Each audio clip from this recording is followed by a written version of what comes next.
নাহমাদুহু ওয়া নুসাল্লি আলা রাসূলিহিল কারীম, আম্মা বাদ। সম্মানিত সভাপতি, বাংলাদেশের শীর্ষ পর্যায়ের ওলামায়ে কেরাম, সংগ্রামী সাথী ও বন্ধুগণ, আজ আপনারা এখানে কেন উপস্থিত হয়েছেন ভালো করেই অবগত আছেন।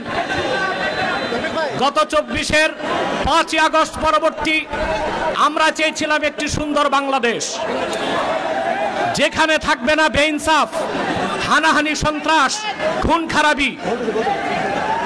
হাজারো আলেম ওলামা, পীর মাশায়েখের রক্তের উপর ভেসে এসেছে অভ্যুত্থান পরবর্তী বাংলাদেশের এই অভ্যুত্থান। অথচ আজ এই স্বাধীন বাংলায় সবচেয়ে পরাধীন হচ্ছে ইসলামপন্থীরা। তাদেরকে জঙ্গি তকমা দিয়ে পরাজিত পতিত ফ্যাসিবাদী সরকারের ভাষা এখন শোনা যাচ্ছে বর্তমান সরকারের কিছু দায়িত্বশীলদের মধ্যে। যেভাবে ১৬ বছরের ফ্যাসিবাদ ভেসে গেছে, আরেকটা বিপ্লবের তরে মার্কিন দালাল যারা বাংলাদেশে মার্কিন এজেন্ডা বাস্তবায়ন করতে চাও তারাও ভেসে যাবে। প্রিয় ভাইরা, আপনারা দেখেছেন জাতিসংঘের বিতর্কিত মানবাধিকার কমিশন ঢাকায় কার্যক্রম শুরু করেছে। আমরা এটা চাই নাই। পৃথিবীর ১৬টি যুদ্ধ বিধ্বস্ত রাষ্ট্রে জাতিসংঘ মানবাধিকার কমিশন কাজ করে। আমার প্রশ্ন, বাংলাদেশ কি যুদ্ধ বিধ্বস্ত না স্বাধীন বাংলাদেশ? তাহলে এখানে জাতিসংঘের মানবাধিকার কমিশন কেন? তাহলে বোঝা যাচ্ছে মার্কিন দালালরা বাংলাদেশকে যুদ্ধের দিকে ঠেলে দিচ্ছে। এক সাগর রক্তের বিনিময়ে হলেও ৫৫,০০০ বর্গ মাইলের বাংলাদেশের কোন ১ ইঞ্চি জায়গায় মার্কিন আগ্রাসনকে প্রতিষ্ঠিত হতে দেওয়া হবে না, হবে না, হবে না।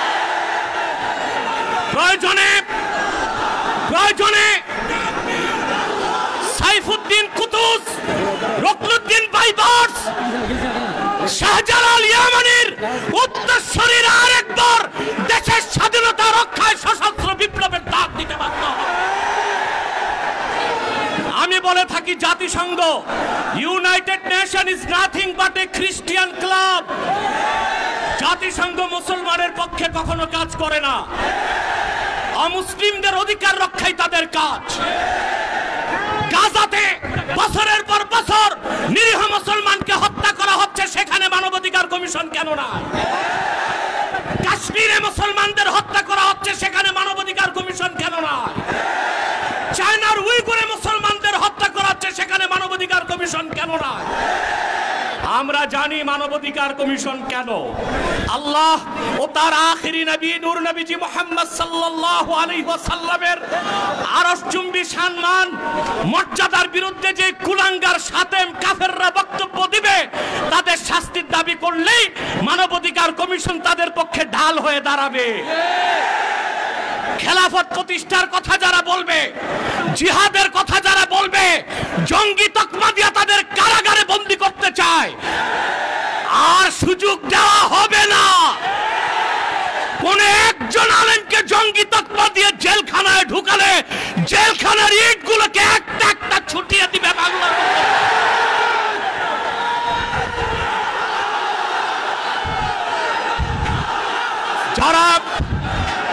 যারা শরিয়া রাষ্ট্র চায়, যারা জিহাদে বিশ্বাসী, তাদেরকেই পশ্চিমারা জঙ্গি বলে। আর যারা বুলেট নয়, ব্যালটের পূজারি, ওইসব পীর আর মৌলবীদেরকে পশ্চিমারা মডারেট মুসলিম বলে। তারা মডারেট মুসলিম না, মুনাফিক মুসলিম। প্রিয় ভাইরা, জঙ্গি শব্দের উৎপত্তি কখন থেকে?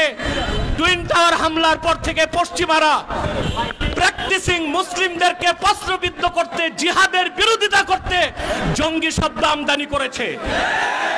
আর পশ্চিমাদের পা চাটা গোলাম প্রথম আলো কর্তৃপক্ষ এই জঙ্গি নাটকের পক্ষে তাদের বুদ্ধিভিত্তিক সহযোগিতা করেছে।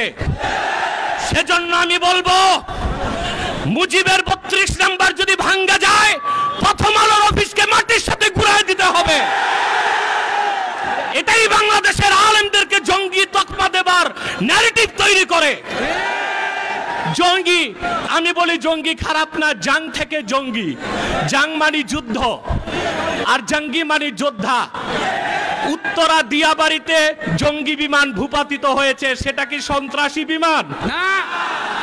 যিনি পাইলট ছিলেন তিনিও জঙ্গি যেহেতু যোদ্ধা, মুক্তিযোদ্ধারাও জঙ্গি যেহেতু যোদ্ধা। এই শব্দটার অপপ্রয়োগ বাংলাদেশে শুরু হয়েছে শুধু ইসলামী রাষ্ট্র যারা প্রতিষ্ঠা করতে চায়, জিহাদের পক্ষে যারা, তাদের কণ্ঠ রোধ করার জন্য।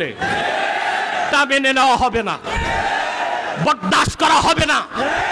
এই মহাসমাবেশ থেকে ডক্টর ইউনূসকে বলছি, কান পেতে শুনে রাখুন, আপনার হালুয়া রুটির ভাগ যারা খায় আপনাকে তারা বাঁচাতে পারবে না।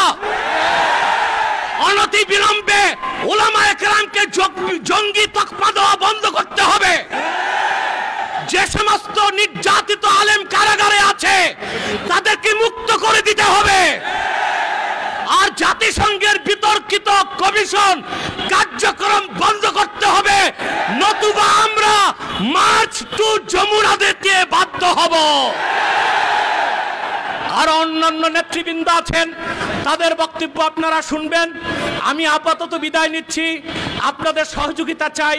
পিছনে যারা আছেন এখনো সামনে জায়গা আছে, আপনারা যেতে পারেন। আর একটু ফাঁকা করে দাঁড়ান, নতুবা হিট স্ট্রোকের সম্ভাবনা আছে।